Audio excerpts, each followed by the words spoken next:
I hear a lot coming from Democrats right now.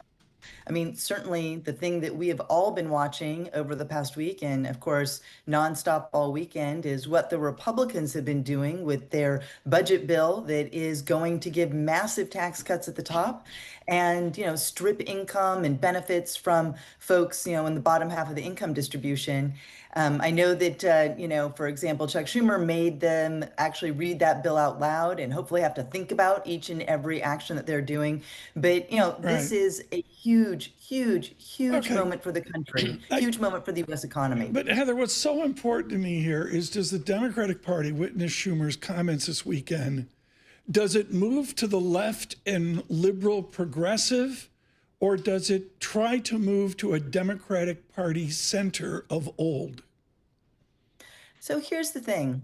When I look at what this legislation that the Republicans are jamming through the Senate right now will do, let's say that this passes, we're going to be left with a world where not only have you, stripped the federal government of enormous human capital and talent and capacity, but we will have put the U.S. economy on a long-term trajectory of lack of competitiveness, where we're going to see falling Okay, but investment in the United Heather, States. And so here's the you thing, did, Democrats, no, let me just finish this point. Democrats are going to be faced with an economy that will be in many ways in shambles. And so I think that's where we need to start our conversation. What do we need to do? What will we need to do to get the economy right. back on track? And that's going to require thinking about some fundamental things. The crisis of climate change is not going away. I know, And but to put, Heather, you didn't answer yeah, my question. Should the Democrats witness the election in New York City for mayor? Should they move towards Mamdani and a liberal progressive Democratic Party, or do they need to refine the center? they need to find a place where they can obviously get enough votes, but that is going to be going back to economic basics, making sure that we have an economy that thrives and delivers for the broad middle, which is exactly what won't be happening. So when you think about what they're going to need to do, we're going to need to make significant investments in clean energy, for example. We're going to be needing to make significant investments in education and healthcare, because right now we're about to throw, somewhere between 12 and upwards maybe 17 million people off of Medicaid. That's going to require significant public investment. That's what Democrats are going to be facing as they confront the midterms and the 2028 election.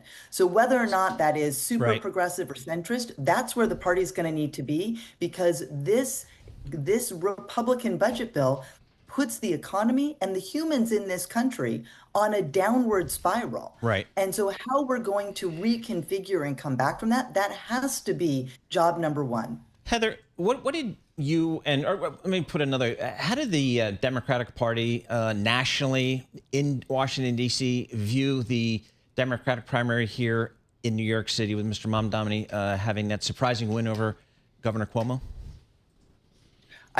I mean, I wasn't following so much. I was really following closely what was happening with the budget bill, but I think that they see that as, or at least what I have read, they see that as an indication that, oh, the Democrats are perhaps going too left. But here's the thing: New York City is, it's an important Democratic constituency. The people in New York, one of the most exciting things that I saw coming out of that election was how many young people got out and voted and how excited they were about a candidate that they could believe in. And Mandame was focusing on bread and butter kitchen table issues, lowering the cost of housing, making sure that groceries are affordable, making sure that childcare is accessible. These are exactly the kinds of things that we saw Right. at the federal level in the Heather, last election. well, President Trump right. ran, wait, let me just finish. President Trump ran on a platform of lowering costs for Americans. Instead, what he is doing is making our healthcare more unaffordable. He's making it likely inaccessible Right. for rural Americans to access healthcare at all, making our energy Right. costs go up. And so I think that what you saw in New York City was those kitchen table bread and butter economic issues coming to Right. the fore with an enthusiasm for, for a new candidate there.